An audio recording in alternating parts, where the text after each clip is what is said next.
selamat datang di podcast SMK Negeri 1 Brno. Pada saat ini kita kedatangan tamu, seorang guru yang berjabatan, yang punya jabatan baru di Wakil Kepala Sekolah, ya, bagian sarana prasarana. Inilah dia, Pak Dudin Kholidudin. Selamat datang, Pak.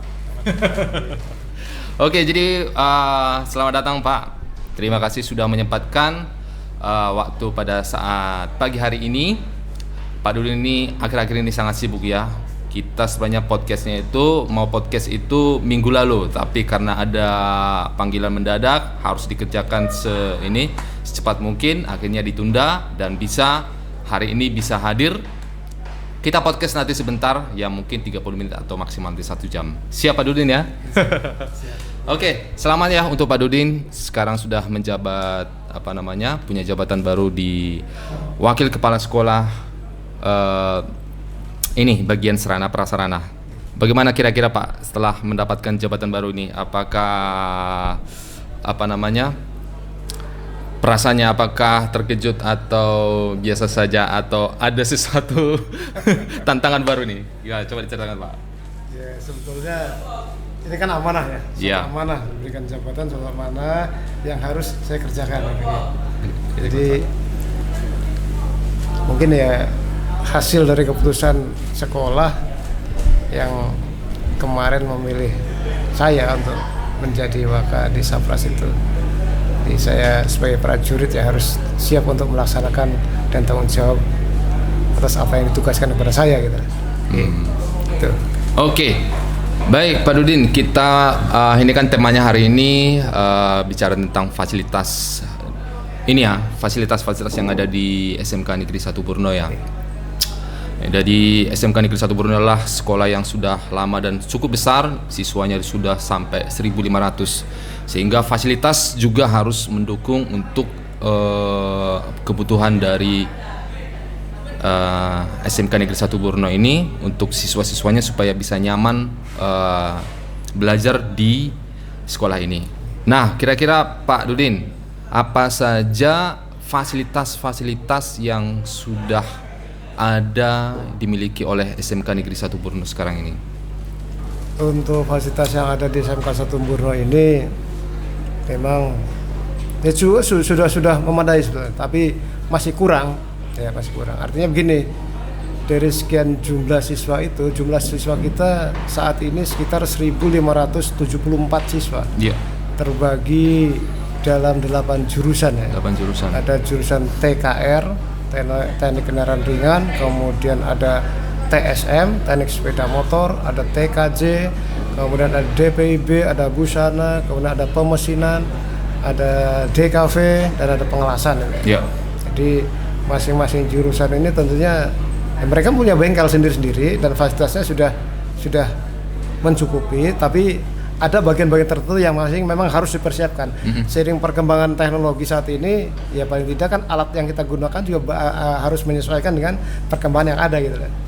Jadi masih kita terus berbenah terus untuk memenuhi kebutuhan siswa dalam kegiatan belajar mengajar praktek terutama gitu. Iya. Yeah. Oke. Gini Pak, untuk saat ini bagaimana soal fasilitas di sekolah? Seperti yang paling utama itu adalah ruang kelas dan laboratorium. Sudah seperti apa kondisinya sekarang Pak? Sudah memenuhikah atau masih ada yang kurang? Dengan jumlah siswa yang sekian banyak dari 1.574 itu ada beberapa jurusan yang memang masih kekurangan kelas ya. Ya. Jadi contohnya di kelas TKR itu, jurusan TKR itu kalau data yang saya terima dari ketua konslinya, dari konsentrasi keahliannya itu ada sekitar kurang 3 ruang kelas ya, 3 ruang kelas. Kemudian ada ruang praktek masih moving, jadi kita menggunakan ruang praktek dan ruang kelas moving sehingga masih bisa berjalan untuk kegiatan KPM. Cuma yang jelas untuk kekurangan kelas itu masih ada di TKR. Kemudian di jurusan tata busana atau desain produk busana itu. Jadi itu juga sama. Jadi sementara ini masih moving menggunakan lab atau bengkel jahitnya untuk kelas juga. Jadi masih kurang sekitar 2 kelas lagi. Kemudian yang untuk TPM, pemesinan dan pengelasan. Sementara ini ya kalau dibilang kurang ya masih tetap kurang, karena kelasnya kan harusnya butuh 3 kelas masing-masing, tapi kita ada bengkel ya, ada moving dengan bengkel dan kelas itu tadi gitu. Okay. Berarti kira-kira dari apakah sudah direkap Pak, kira-kira kekurangan jumlah kelas berarti secara keseluruhan itu berapa Pak? Kita untuk kekurangan kelasnya masih butuh sekitar 6 ruang. 6 ruang ya? 6 ruang kelas ya. 6 ruang kelas. Nah, saat ini kita dapat bantuan untuk pembangunan RKB ruang kelas baru 3. Yeah. Jadi nanti kita bisa gunakan untuk di jurusan TKR nantinya. Ya mudah-mudahan dengan adanya bantuan dari pemerintah yang untuk RKB itu kita bisa menggunakan dengan maksimal itu ya. Artinya kelas-kelas yang dulu moving sekarang sudah tidak moving lagi, tinggal perencanakan beberapa kelas lagi yang beberapa jurusan lagi yang kelasnya masih moving itu.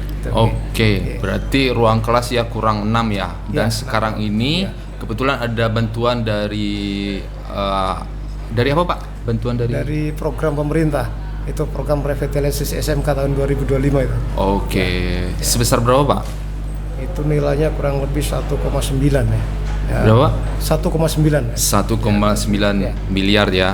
Oke, mudah-mudahan nanti ruang kelas yang sudah dibangun sekarang ruang yang mau dibangun itu di sebelah mana Pak? Itu berada di sebelah utara gedung. Iya. Jurusan busana itu. Di parkiran ya, di parkiran. Okay.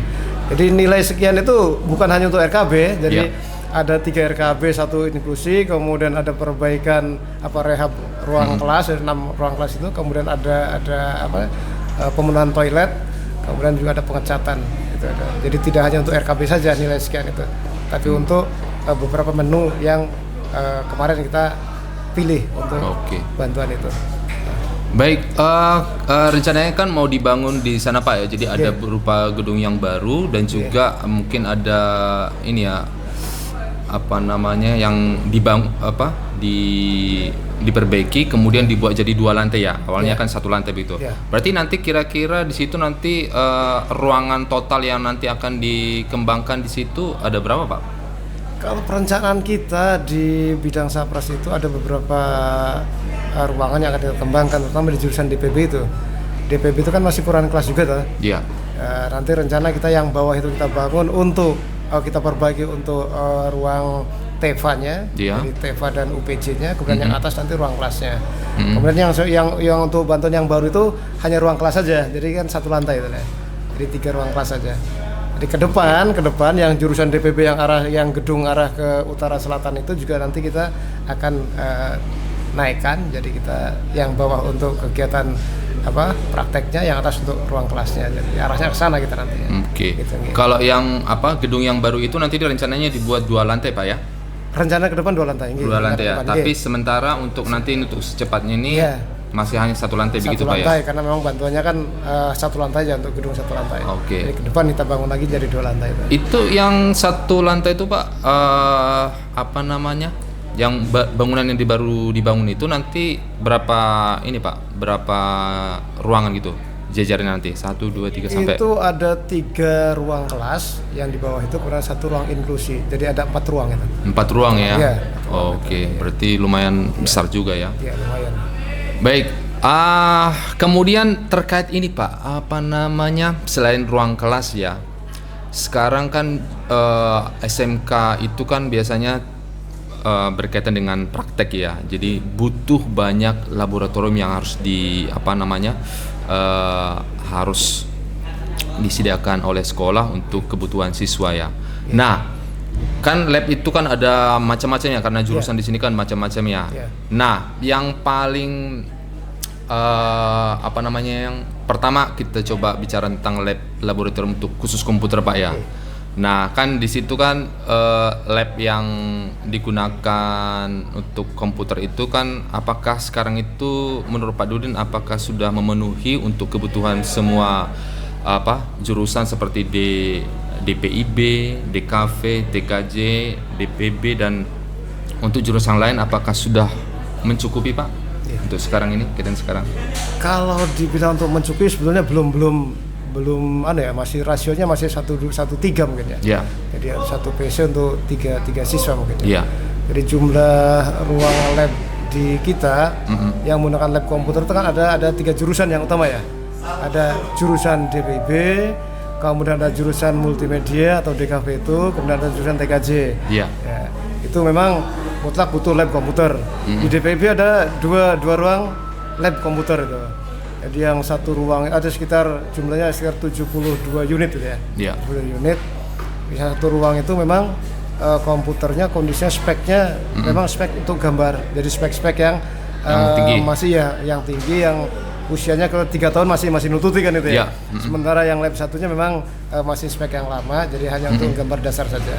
Sementara yang untuk yang jurusan DKV, untuk TKJ, memang hanya sebagian saja yang untuk yang masih bisa speknya kita speknya tinggi yang sesuai dengan kebutuhan kita saat ini.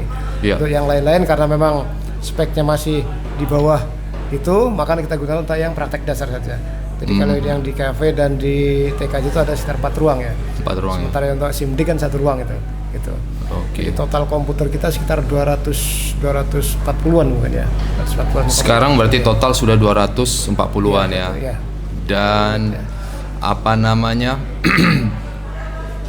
Yang sebenarnya kan kalau Pak Dudi mengatakan tadi kan perbandingan rasio komputer dengan siswanya itu 1:3 ya. Nah, kalau yang lebih sering menggunakan komputer itu kan tidak semua Pak ya. Tidak semua. Jadi TKR kurang kan hanya sekedar SIMDIK ya. Nah, yang paling sering menggunakan itu mungkin biasanya itu adalah DKV, DPIB dan TKJ. Nah, mutlak itu. Apa namanya? Kalau sekarang itu kalau semisal untuk apakah sebenarnya sudah memenuhi sekarang untuk DKV, untuk DPIB atau masih kurang gitu Pak ya? Sebenarnya masih kurang. Makanya saya sampaikan tadi rasionya masih 1:3 itu. 1:3. Terus sebagian kan dipinjemi dari jurusan DPB yang juga membutuhkan lab komputer. Di DPB itu kan ada 1 lab komputer itu. Oke. Jadi desain produk busana itu kemudian yang di pemesinan itu ada, cuman jumlahnya juga tidak banyak. Malah kalau di pemesinan itu rasionya masih 1:4 mungkin ya. Jadi antara siswa dengan yang alat yang ada masih kurang gitu. Cuman kita ngambilkan kemarin yang speknya memang disesuaikan dengan kebutuhan di jurusan pemesinan gitu. Termasuk di DPB juga seperti itu. Itu. Oke, baik. Jadi apa namanya? Kira-kira menurut Pak Dudin untuk kedepannya itu untuk memenuhi kebutuhan komputer kita untuk kebutuhan praktek siswa kita ini supaya siswa itu bisa lebih nyaman untuk belajar itu, apakah termasuk jadi prioritas dalam untuk pemenuhan kebutuhan sarana prasarana di SMK Purno Pak? Iya. Menurut Pak Dudin? Yang jelas itu kebutuhan prioritas karena ke depan kita pembelajaran digitalisasi tuh. Ya, betul. Di pembelajaran digitalisasi. Sementara kondisi alat kita untuk digitalisasi masih kurang mumpuni saya katakan. Jadi ada sebagian yang sudah memang speknya di atas sesuai dengan kebutuhan kita, ada yang saat ini yang masih spek lama itu. Jadi kita namun demikian kita berupaya terus untuk memenuhi kebutuhan tersebut ya. Jadi kita berupaya supaya nanti kegiatan belajar mengajar tetap bisa berjalan sebagaimana mestinya itu. Oke. Nah, kemudian Pak, ini kan SMK Negeri 1 Purno ini pasti sekolah besar dan punya fasilitas unggulan yang mungkin tidak dimiliki oleh sekolah lain. Kira-kira apakah sudah ada Pak? Kira-kira menurut Pak Dudin? Kalau fasilitas unggulan itu mungkin larinya ke jurusan nanti ya. Iya. Jurusan yang saat ini memang bisa peralatannya bisa memenuhi standarisasi. Iya. Sementara ini berada di jurusan TBSM mungkin. Oh, TBSM. Ya. Oke. Karena TBSM itu kita termasuk TUK, tempat uji kompetensi yang selalu setiap tahun kan dipakai oleh industri gitu ya. Jadi betul. Memang peralatan di kita sudah sangat mumpuni ya, sudah punya standar yang ini. Kemudian yang di DPB juga sudah lumayan. Jadi hampir setiap tahun dan 3 tahun terakhir ini kan kita ditunjuk untuk kegiatan tuan rumah LKS itu ya. Karena peralatan kita sudah di atas rata-rata itu untuk yang satu lab itu. Oke. Baik, mengenai apakah mungkin ada yang fasilitas yang lain Pak yang mungkin jadi unggulan yang tidak dimiliki oleh sekolah lain selain mungkin lab, atau mungkin di jurusan lain mungkin ada yang misalnya mungkin peralatan labnya yang mungkin yang sangat mumpuni kayak seperti mungkin teknik las sama TPM ya? TPM itu sedang berbenah ya, jadi mulai pemenuhan peralatan yang memang membutuhkan peralatan yang kekinian ya. Jadi sering perkembangan teknologi seperti las, kemudian pemesinan itu memang harus mengikuti perkembangan, termasuk di otomotif segala macam. Hampir semua jurusan lah. Hampir semua jurusan itu memang kita peralatan-peralatannya terus berkembang sehingga kita kebutuhannya akan terus ada gitu ya. Gitu. Ya mudah-mudahan di tahun depan lah mulai ada pemenuhan yang sesuai kebutuhan kita saat ini. Seperti di jurusan pengelasan itu besok kan butuh mesin untuk cutting ya, CNC cutting. Kemudian di pemesinan juga butuh mesin CNC turning segala macam itu. Insya Allah dalam waktu ke depan bisa memenuhi. Karena animo masyarakat jurusan itu ternyata cukup banyak sekali. Baik, kemudian mengenai fasilitas ini Pak, pasti anak-anak sekarang kan juga selain untuk keperluan untuk belajar dan praktek juga anak-anak itu kan pasti punya banyak bakat olahraga ya. Sejauh apakah fasilitas olahraga sudah bisa menunjang bakat siswa sekarang ini? Yang sudah terpenuhi, yang mungkin yang kurang apa kira-kira Pak? Sementara memang masih terbatas untuk fasilitas olahraga ini. Kita hanya lapangan kita pun hanya ukuran sekitar luasan 30 kali 30 ya. Oke. Sekitar itu aja, cuman kita manfaatkan dengan seoptimal mungkin. Dari sisi peralatan memang belum standar. Standar artinya untuk kegiatan olahraga paling yang berjalan hanya sekitar olahraga voli, futsal segala macam, dan memang hanya kebutuhannya kan hanya besar bola, net segala macam itu ya. Tapi untuk bidang-bidang yang lain, bidang olahraga yang lain mungkin belum ya. Jadi belum istilahnya belum bisa terpenuhi semuanya, karena terkait dengan itu juga bidang ekstranya yang ada di sini kan juga terbatas ya, tidak semua bidang olahraga dimasukkan ke dalam ekstra gitu kan, hanya beberapa saja gitu kan. Futsal sama volley yang biasanya ya. Gitu. Baik. Kemudian untuk fasilitas ini Pak, perpustakaan dan juga ruang UKS seperti apa untuk kondisi sekarang? Apakah ruang perpus kita ada di lantai 2 di dekat ruang aula, sebelah utaranya ruang aula itu memang kita perpus ini luasannya sekitar 15 kali 10 ya. Sekitar itu. Dan memang optimalisasi penggunanya masih kurang begitu optimal dimanfaatkan oleh siswa sebetulnya. Jadi banyak tersedia buku-buku di sana ya. Jadi bukunya juga alhamdulillah kita selalu update terus. Jadi update buku itu artinya karena memang ada anggaran untuk pembelian buku di pemenuhan buku di perpus itu ya. Hanya pemanfaatan dari siswa sendiri kurang begitu optimal.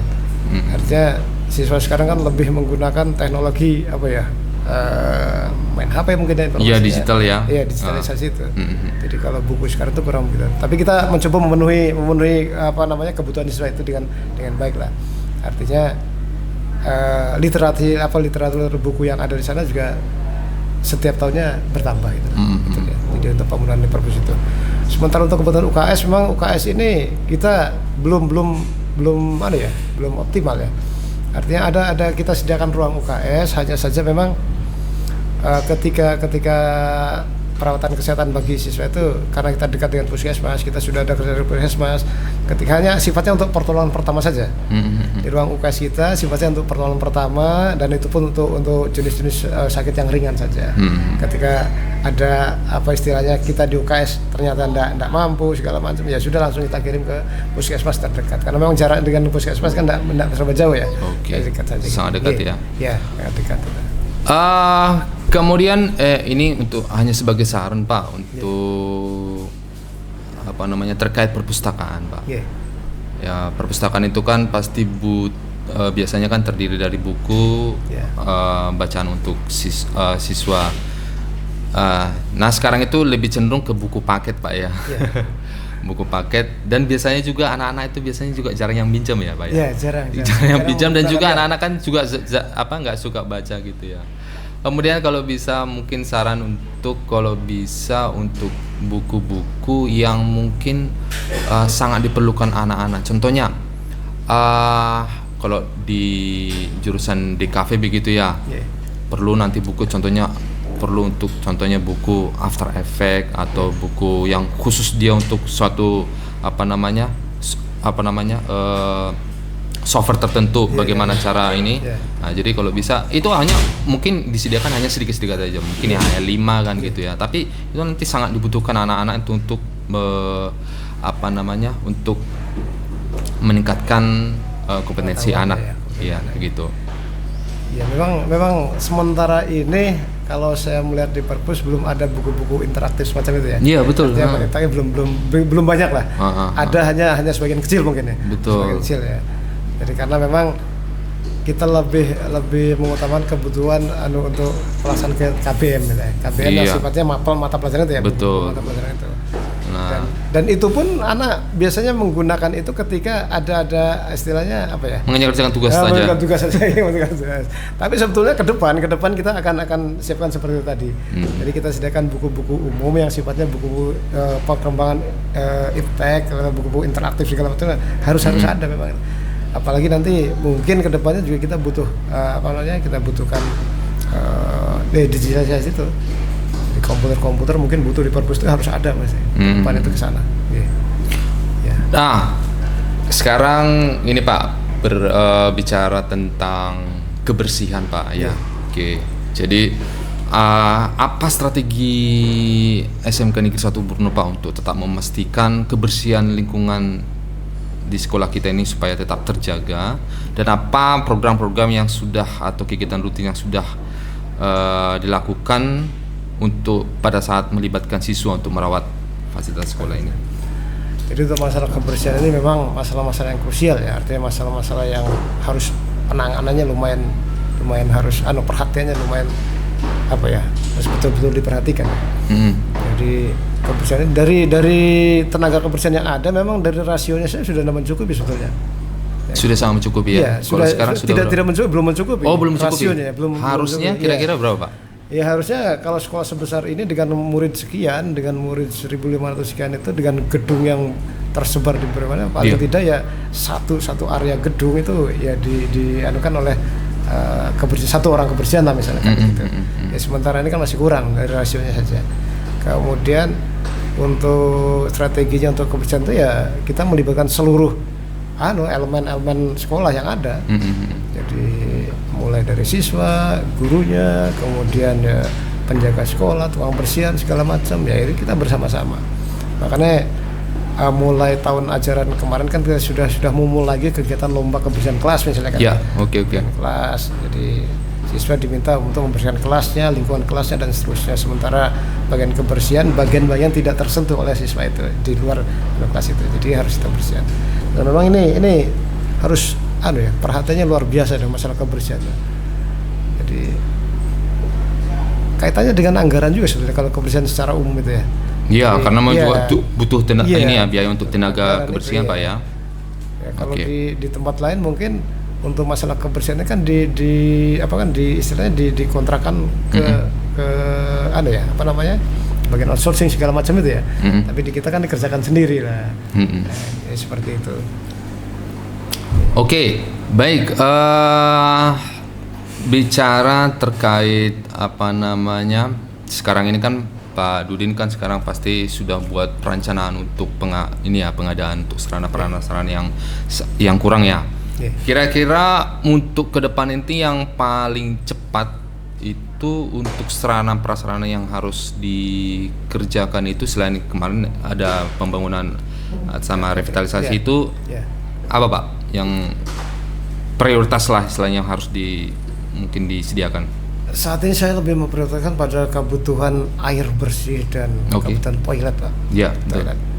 Jadi di samping memang kelas yang masih kurang, ke depan juga kita masih butuh toilet yang cukup lumayan. Karena toilet ini ya kebutuhan juga ya, kebutuhan utama juga.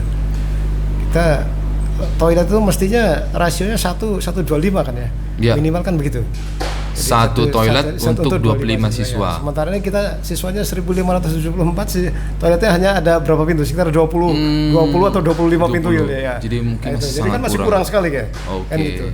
Jadi itu ini di saat ini untuk bantuan program pemerintahnya ada bantuan toilet juga ada 2 unit dua unit bantuan toilet, nanti kita tempatkan di sebelah selatan dan sebelah utara nanti ya. Nah, kita kan dengan tambahan bantuan dari pemerintah itu, pengadaan toilet itu kan ya setidaknya ikut apa istilahnya menambah sarana yang ada itu ya. Oke. Memang terus air juga sama. Air itu saat ini kan kita agak kesulitan karena memang daerah di Buren ini sulit sumber air. Sangat sulit ya. Oke. Jadi kebutuhan air kita itu paling tidak satu orang atau satu siswa, satu orang yang ada di sekolah ini setidaknya sekitar 30 sampai 50 liter tuh satu harinya. Oke. Sementara suplai air kita dari PDAM itu tidak bisa sampai full, tidak bisa. Makanya kita agak ngirit juga. Yang saya lihat, yang kita lihat bersama, terkadang ada beberapa fasilitas seperti di kamar mandi, memang agak gampang kering, airnya kotor, pembersihannya enggak ya itu tadi karena kendalanya di air itu tadi. Oke. Memang airnya agak sulit. Kita ngebor sudah beberapa titik itu ya. Titik sampai mencapai hampir 100 meter mungkin itu enggak bisa keluar itu, airnya. Jadi hanya saat ini kita hanya mengandalkan air itu dari PDAM saja. Dari PDAM dan dari sumber air dari desa itu. Oh, berarti untuk kebutuhan air kita ini bekerja sama dengan PDAM Pak ya, pemerintah ya. Betul. Nah, kan seharusnya kan PDAM itu harus bisa memenuhi kebutuhan sekolah kita. Tapi pada kenyataannya kurang. Itu sebenarnya masalah di mana Pak? Mungkin karena kondisi tanahnya di sini atau bagaimana Pak? Ya karena memang suplai airnya, sumber airnya. Jadi kita sementara dari Borone kan banyak pengguna itu. Sementara kalau kita ambil misalnya kita lebih banyak, sementara warga sekitar akan kurang air juga. Jadi sumbernya dibagi gitu ya, dengan warga sekitar juga.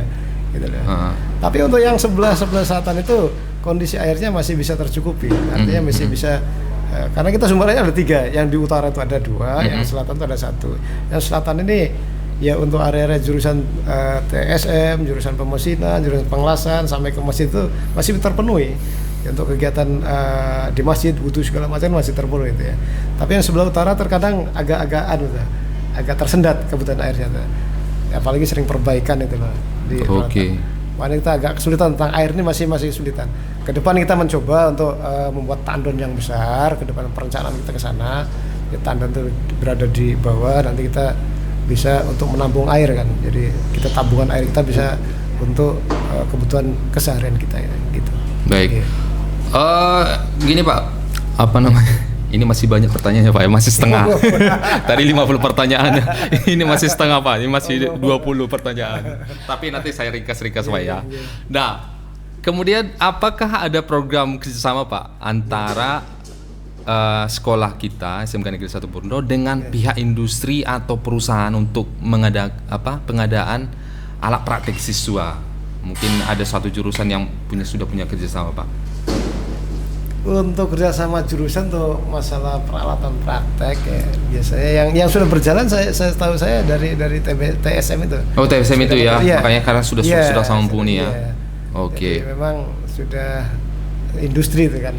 Jadi apalagi kita setiap tahunnya ditempati untuk TUK, tempat uji kompetensi itu, di sebagian alat yang harus sediakan beberapa segala macam, terus pemenuhannya standarisasi segala macam harus mengikuti dari industri itu tadi. Kalau untuk yang lain mungkin ya belum ada kerjasama dari industri yang menyediakan alat itu secara spesifik belum mungkin. Ya. Jadi sementara ini yang kerjasama dengan industrinya mungkin di bawah naungan bidang humas ya, itu kan hanya kerjasama untuk kegiatan kunjungan, program industri mengajar dan segala macam dan itu. Tapi untuk alat, untuk pemenuhan di jurusan saya pikir belum banyak ya, hanya di TBSM yang mungkin sudah berjalan itu. Oke. Kemudian kira-kira bagaimana strategi SMK Negeri 1 Purno Pak untuk memaksimalkan dana BOS dalam menunjang sarana prasarana saat ini? Jadi dana BOS itu memang itu kan dana bantuan operasional sekolah ya, yang diberikan oleh pemerintah, tapi bukan untuk kebutuhan personal itu ya. Jadi untuk operasional sekolah. Jadi ada beberapa aturan yang bagian mana saja yang boleh dibiayai oleh dana BOS itu. Oh gitu ya. Tidak semua kegiatan yang ada di sekolah itu bisa dipenuhi. Tidak bisa itu. Jadi dana BOS itu kan ada rambu-rambunya. Oke. Kita pun tidak boleh apa istilahnya mengadakan pembangunan dengan dana BOS, tidak boleh katanya. Tidak ada rambunya di sana, kecuali perawatan saja. Kalau pengadaan sebagian peralatan, peralatan kebutuhan untuk praktek masih bisa begitu. Itu pun tidak semuanya, hanya sebagian kecil saja. Dan itu nanti kan ada ditunjang dengan dana istilahnya kalau sekarang BPOPP ya. Oke. Iya, BPOPP yang dari pemerintah provinsi itu pun juga sama. Artinya kan penunjang saja. Jadi melengkapi dana itu. Jadi ada yang tidak bisa di cover oleh dana BOS, kemudian dibantu oleh BPOPP kan begitu ya. Jadi itu pun tidak bisa kok untuk membangun, tidak bisa, hanya untuk perawatan, pengadaan alat praktek yang sifatnya yang tidak terlalu besar itu. Terbatas kan itu dia. Jadi tidak semua peralatan yang untuk praktek itu di cover oleh dari sumber dana. Tidak itu. semua ya. Iya, tidak semua itu. Apakah ada kriteria utama Pak yang mungkin menjadi prioritas? Kalau kita contohnya mau mengajukan suatu fasilitas baru, kriteria utama apa yang kira-kira supaya nanti langsung cepat nanti akan di ACC Pak gitu? Iya, berdasarkan kebutuhan sebetulnya. Jadi kebutuhan itu urgent atau tidak. Ketika kebutuhan untuk anak pemenuhan praktek misalnya, ini sangat urgent sekali, dan itu memang dibutuhkan. Kita mengusulkan sekolah nanti supaya bisa diadakan pengadaan untuk barang tersebut yang memang kita butuhkan. Jadi sesuatu yang urgent dulu. Dan itu pun karena kita memang punya 8 jurusan, di samping itu yang lain ya pos-pos yang lain yang masih butuh kan, makanya tidak bisa sekaligus diberikan, bergantian mungkin tahun ini di jurusan ini, tahun berikutnya nanti kemudian yang urgensi dari jurusan yang lain dan seterusnya itu. Baik. Kemudian Pak, ini kan sudah banyak berjalan ini ya pengadaan atau perbaikan begitu ya. Tapi mungkin Pak Dudin kan masih baru menjawab di sini ya. Tapi mungkin juga sudah istilahnya juga punya dasar evaluasi dari sebelumnya itu Pak Utomo Pak ya. Mungkin ada evaluasi apa kira-kira nanti untuk kedepannya Sarprasiti untuk evaluasi setiap proyek pengadaan atau perbaikan itu apa kira-kira nanti harus diperbaiki Pak?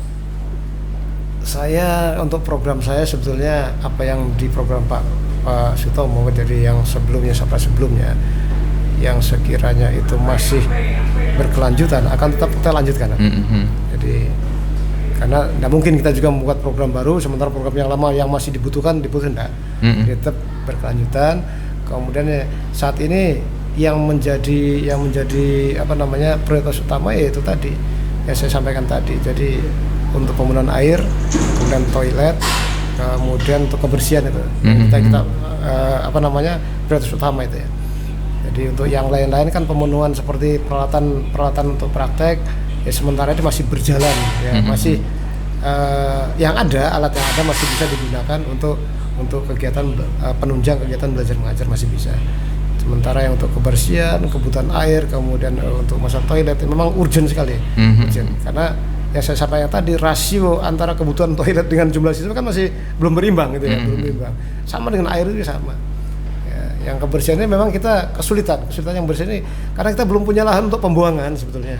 Oke, masalah utama masalah pembuangan. Kita belum punya tempat pembuangan akhir untuk sampah-sampah. Ya, sampah itu kan ada sampah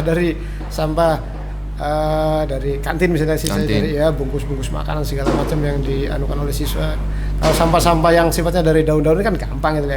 Kita tunggu untuk pupukan bisa digunakan dan seterusnya. Cuman untuk penampungan sampah ini kita belum punya lahan yang memadai gitu ya. Kecil. Kita sudah berupaya kemarin melalui Humas untuk mencoba menghubungi Dinas Lingkungan Hidup di daerah sekitar. Baik dari kabupaten atau dari desa itu untuk kerjasama untuk menangani kebersihan itu, terutama untuk masalah pembuangan sampahnya itu. Memang ini juga sejak dulu jadi perhatian sebetulnya. Tapi sampai saat ini ya belum bisa ada pemecahan yang istilahnya pemecahan yang real yang nyata betul-betul terpecahkan. Masih ada problem terus itu. Gitu. Kemudian gini Pak. Apa upaya Pak Dudin mungkin ya sebagai Waka Sarpras ya untuk menanamkan rasa kepemilikan kepada semua siswa agar mereka ikut menjaga fasilitas sekolah? Ini sebetulnya ya kita dari kesadaran rasa memiliki ya. Jadi apa ya istilahnya dalam bahasa itu rasa memiliki kita terhadap sekolah ini masih kurang begitu. Masih kurang ya. Besar ya. Betul. Jadi kalau semua warga sekolah tuh punya rasa memiliki terhadap sekolah ini, saya yakin ya semuanya akan berjalan dengan baik. Seperti contoh kebersihan saja gitu ya. Andai kata setiap individu yang ada di sekolah ini punya rasa memiliki terhadap sekolah ini, ya saya yakin punya tentu membuang sampah segala macam tidak sembarangan gitu ya. Terus tidak ada istilah siswa coret-coret segala macam. Rasa memilikinya besar kan itu. Tapi saat ini makanya kita butuh edukasi ya sebenarnya. Penanaman edukasi, butuh kesadaran kesadaran bersama untuk masalah-masalah krusial seperti itu. Ya masalah kebersihannya luar biasa kan. Terutama menjaga peralatan kebersihan yang ada juga sama gitu kan. Ketika anak belum tertanam rasa memiliki, ya dianggapnya alatnya ya bukan sesuatu yang ya biarkan gitu aja. Ya seperti melihat sampah segala macam, keleleran segala macam ya dibiarkan. Andai kata kita rasa memiliki, ini sekolah saya, kebanggaan saya, tentu anak tidak akan mengotori lah. Ya. Jadi setidaknya kalau tidak mampu untuk membersihkan kan gitu ya, setidaknya kita tidak membuat kekotoran gitu. Jadi seperti itu. Oke Pak, kita sudah tidak terasa bicara banyak ya terkait sarana prasarana di SMK Negeri 1 Borneo bersama Pak Dudin. Oke, satu kata terakhir Pak untuk menggambarkan kondisi sarana prasarana di SMK Negeri 1 Borneo hari ini. Saya hanya satu. Jadi kalau istilahnya orang lain tuh right or wrong is my country ya. Yeah. Jadi apapun yang terjadi di sekolah kita, jadi harus bangga dengan sekolah kita. Dan kalau sudah ada rasa bangga terhadap sekolah kita, insya Allah segala sesuatunya bisa nyaman gitu ya. Jadi saya bisa rasa memilikinya luar biasa segala macam. Ikut menjaga sebenarnya. Oke. Gitu. Oke, jadi kita semua warga SMK Negeri 1 Borneo harus ikut menjaga, memiliki SMK Negeri 1 Borneo supaya sekolah kita menjadi sekolah yang bisa dibanggakan dan bisa menjadi pusat unggulan di Indonesia. Oke, terima kasih Pak Dudin untuk kesempatan pada hari ini.